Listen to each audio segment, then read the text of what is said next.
Assalamualaikum warahmatullahi wabarakatuh.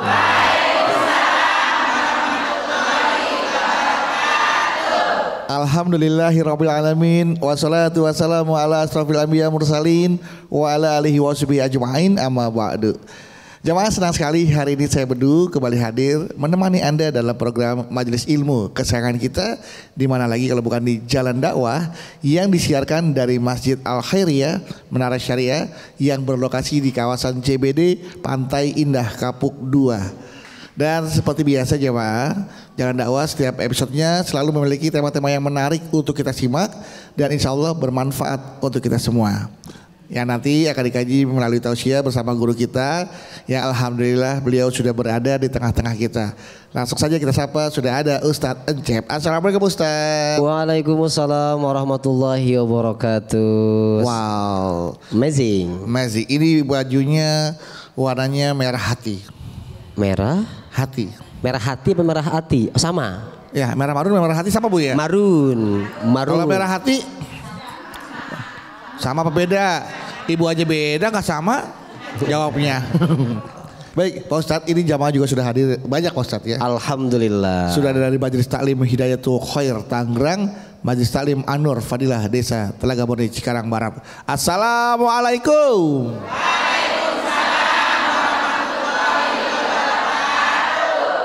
Kita ketemu lagi di Jalan Dakwah BTV, meraih berkah menuju jannah.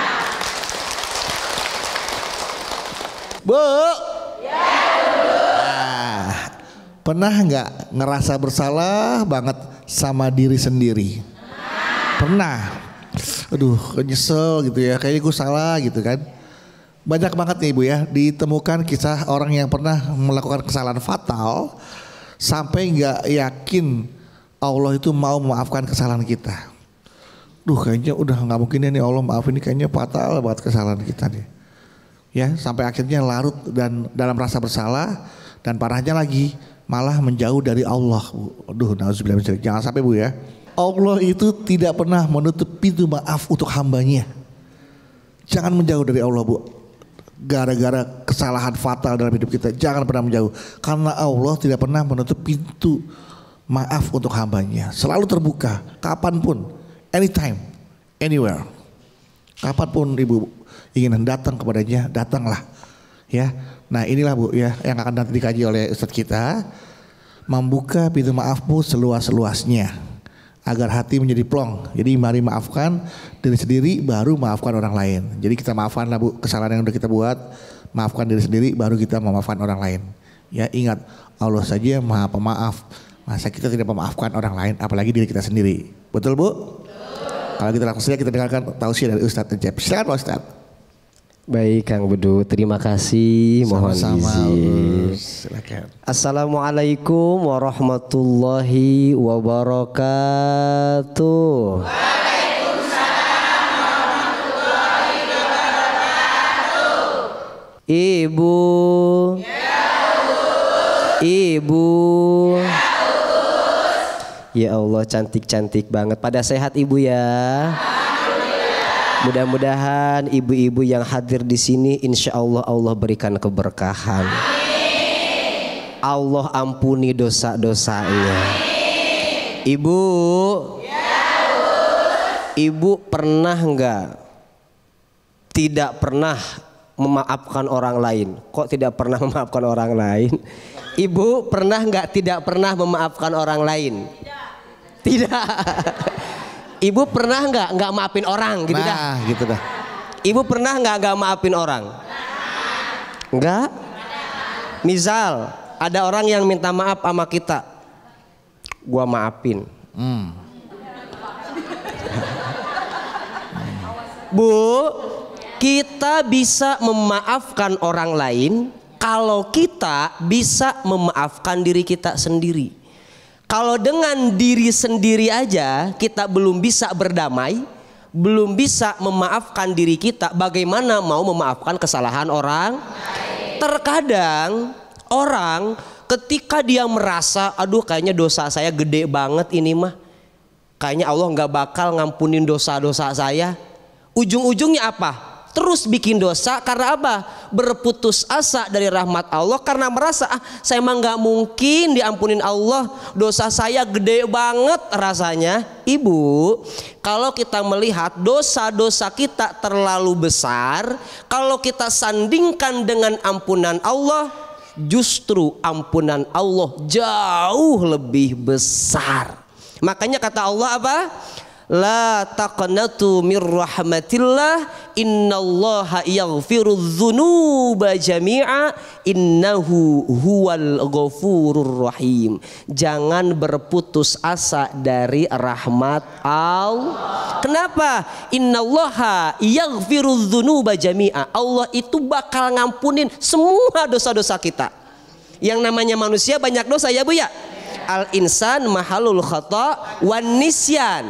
Manusia itu tempatnya salah dan lupa. Tapi ketika kita dosanya banyak, satu kuncinya jangan pernah berputus asa dari rahmat Allah. Allah itu mencintai orang-orang yang berdosa tapi dia bertaubat kepada Allah. Ini kebanyakan orang begitu ya, sampai dia mengurung diri, nggak mau berinteraksi sama orang. Kenapa?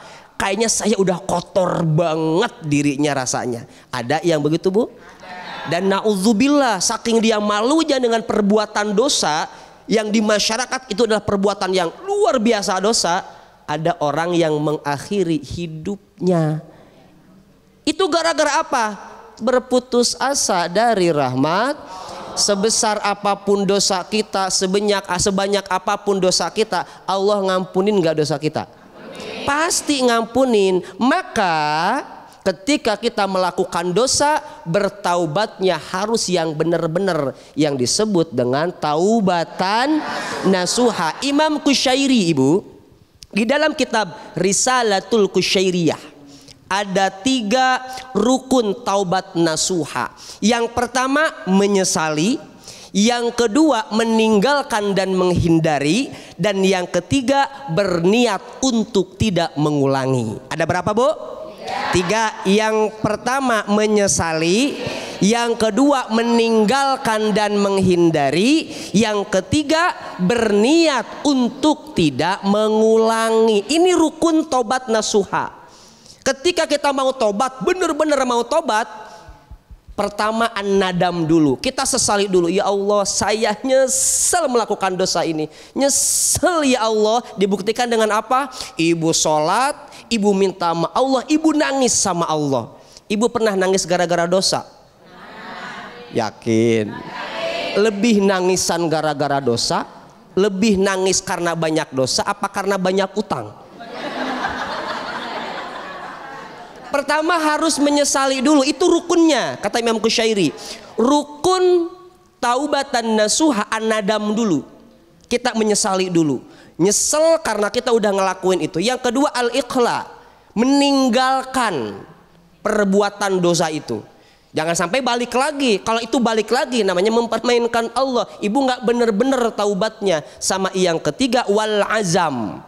Kita berniat untuk tidak mengulangi perbuatan itu. Insya Allah kalau kita sudah melakukan tiga rukun taubatan nasuha, maka insya Allah Allah ampuni dosa-dosa kita. Amin ya robbal. Ingat Allah maha pengampun. Oke, baik. Tepuk tangan Ibu untuk Ustadz Encep. Oke, baik, sekali lagi sekarang siapa yang mau bertanya? Siapa yang mau bertanya? Siapa yang mau bertanya? Siapa mau bertanya? Silakan siapa? Oke, ya, mana? Mana sebelah mana? Sebelah mana? Sebelah sini. Oke, silakan, Ibu. Ya, boleh, silakan Bu. Ini yang mana? Yang ini dulu Bu. Oke. Ya. Assalamualaikum warahmatullahi wabarakatuh. Waalaikumsalam warahmatullahi wabarakatuh. Baiklah Ustadz, nama saya Ida Saidah dari Majelis Taklim An-Nur Fadilah, Desa Telaga Murni, Kecamatan Cikarang Barat, Kabupaten Bekasi. Ida Saidah. Ya. Ida Saidah. Silakan. Ustadz, saya terinspirasi dengan tausiah Ustadz yang tadi.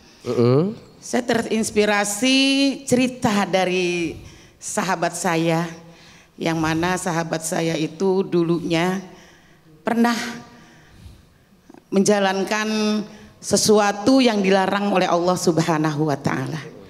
Bahwasanya pekerjaan itu memang ya seharusnya tidak dikerjakan. Tapi seiringnya waktu, sahabat saya itu seorang janda yang ditinggalkan oleh suaminya entah kemana, dari anaknya yang masih kecil-kecil. Akhirnya sahabat saya itu menerima pekerjaan yang dilarang oleh Allah Subhanahu wa taala. Namun demikian sahabat saya ini dilema juga lama-kelamaan dengan kehidupannya dari pekerjaannya tersebut. Pekerjaan yang lalu ya Bu ya? Iya, masa lalu sahabat saya itu. Karena pekerjaannya itu memang benar-benar diyakininya tidak baik untuk memberi nafkah kepada anak-anaknya. Walaupun demikian tetap dia jalankan. Karena memang sudah niat dia menghidupkan anak-anaknya sudah tidak lagi ada pekerjaan yang lebih baik lagi. Karena saking sudah putus asanya. Ya begitu Ustaz. Berarti kemudian, dia sadar kalau pekerjaan itu tidak baik di mata agama dan tidak diridhoi Allah Subhanahu wa taala juga ya. Akhirnya beliau memutuskan pekerjaan itu diambil walaupun berat baginya. Dalam kehidupan penjalanan ibadah kepada Allah tetap dia kerjakan. Ya, seiring waktu juga dia sadar bahwasanya itu tidak baik untuk menafkahkan anak-anaknya yang menjadi darah daging mereka, nanti tidak akan menjadikan anak-anak mereka menjadi anak yang soleh dan soleha. Mohon maaf, dia menafkahi itu berarti dia janda seorang dia? Iya janda. Oh, ya. Tadi sudah saya sebutkan. Oh, saya kan dengar janda aja Ibu, maaf Bu. Ya, silakan. Iya. Akhirnya sahabat saya itu dilema juga dalam kehidupannya.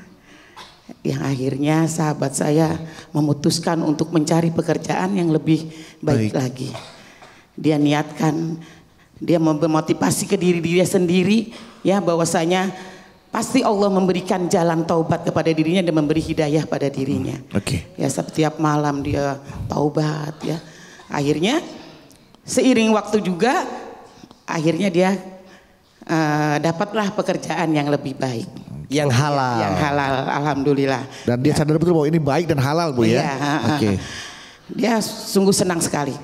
Tapi di dalam kehidupannya itu ya, dalam jiwanya itu dia merasa tidak menerima akan ampunan dari Allah. Jadi dia merasa terbayang-bayangi dan membebani masa lalu ya. Masa lalunya. Masih terbayang dengan pekerjaan masa lalu. Iya, jadi masih terbayang-bayang terus gitu. Terus? Sampai akhirnya dia merasa putus asa ya. Tapi dia ingat kepada anak-anaknya ya Bu ya. Ya Ustaz ya, akhirnya dia benar-benar menjalankan kehidupannya dengan menjalankan dengan sebaik-baiknya ya. Menggariskan ya Bu ya niatnya, hatinya untuk Allah Subhanahu wa taala. Tapi sekarang sudah di jalan Allah ya. Iya, sudah di jalan Allah. Tapi sayangnya dia masih terbayang-bayang. Bagaimana solusinya supaya jangan sampai terbayang-bayang terus masa-masa lalunya. Ya, kiranya hanya itu Ustaz yang saya sampaikan. Terima kasih. Mungkin nanti dari tayangan FTV ini sahabat saya melihat ya Bu ya untuk menginspirasi dirinya mungkin akan lebih baik lagi. Siap. Saya akhiri, wallahul muwaffiq ila aqwamit thoriq. Wassalamualaikum warahmatullahi wabarakatuh. Waalaikumsalam warahmatullahi wabarakatuh. Pekerjaan masa lalu sahabatnya yang tidak baik di matanya dan di mata Allah juga tentunya dia sadar bahwa ini pekerjaan tidak baik, apalagi dia seorang janda dan menafkahi anak-anaknya dari hasil pekerjaan yang tidak baik itu. Itu boleh lebih spesifik pekerjaannya lebih? Ya mungkin di dunia gemerlap malam. Dunia malam. Baik. Kalau bahasa sekarang ya dunia malam gitu ya. Dunia malam. Gitu ya. Baik. Kalau boleh tahu malamnya malam apa Ibu? Kan ada yang malam Jumat, ada malam Minggu. Silakan Mas. Baik Ibu. Ini mengingatkan saya dengan satu kisah ada di tafsirnya Imam Ibnu Katsir. Jadi beliau di situ menceritakan bahwa Rasulullah itu pernah bercerita di kitab itu. Rasulullah pernah bercerita kepada para sahabat tentang seorang laki-laki yang dia sudah membunuh 99 orang Dia keliling nyari orang, siapa di sini yang paling alim, kata orang itu. Saya ini sudah membunuh 99 orang. Saya mau tobat. Diunjukin tuh sama orang di situ. Oh, ada di sana seorang rahib, seorang pendeta ada. Silahkan coba tanya ke sana. Bertanya tuh, Pak, ini saya udah membunuh 99 orang. Kira-kira kalau saya tobat diampunin gak sama Tuhan? Kata orang alim ini, yang rahib ini, wah ente udah kebanyakan dosa itu mah, gak bakal diampuni. Akhirnya apa? Ditebas lagi sama orang ini. Genap dia membunuh 100 orang. Dia keliling lagi, siapa di muka bumi ini yang paling alim? Saya udah membunuh 100 orang. Bisa nggak nih saya tobat? Diunjukin lagi, oh ada kampung sebelah, dia alim bijaksana luar biasa. Nanya, Pak, ini saya udah membunuh 100 orang. Kira-kira kalau saya tobat diampuni apa enggak? Kata orang alim ini dan bijaksana, Allah pasti akan mengampuni dosamu. Tapi syaratnya kau tinggalkan kampungmu itu, kau pergi ke kampung sebelah. Di kampung sebelah itu ada orang yang sedang memuji Allah, mereka bertaubat di sana. Berangkatlah orang ini yang udah membunuh 100 orang tadi, belum sampai ke kampung sebelah tempat orang-orang taubat, meninggal. Apa yang terjadi? Malaikat rahmat dengan malaikat azab dua-duanya berselisih. Kata malaikat azab, ini bagian saya, ini orang dosanya banyak, bagian saya ini. Kata malaikat rahmat, jangan, ini bagian saya, dia sudah akan menuju Allah karena dia mau bertaubat. Akhirnya apa? Allah memutuskan menyuruh kepada kedua malaikat itu, ukurlah ketika dia meninggal deketan ke yang kampung sebelah, apa lebih dekat ke yang kampung dia tempat maksiat. Diukur, cuman sejengkal doang lebihnya. Lebih dekat kemana? Ke tempat yang dia akan tobat di kampung itu. Bahkan di hadis yang lain, Ibu, ketika terjadi pengukuran itu, Allah itu menyuruh bumi untuk melebihkan sejengkal agar dia dekat kemana? Ke tempat taubatnya. Saking sayangnya Allah pada hambanya yang mau bertaubat. Itu 100 orang dia bunuh, Allah masih belum sampai ke tempat mana? Ke tempat taubat yang tadi. Itulah Allah yang disebut dengan Maha Pengampun. Jadi buat teteh yang tadi, lihat betapa Maha Pengampunnya Allah. Jangan berputus asa, jangan pernah mengulang untuk masa depan, cukup jadikan pelajaran. Begitu. Oke. Baik, tepuk tangan buat Ibu Ida Saidah. Ya. Baik, setelah ini kita akan lanjutkan lagi tausiahnya Pak Ustadz ya. Jadi jangan kemana-mana, jamaah tetaplah bersama kami di Jalan Dakwah BTV. Ayo berkah.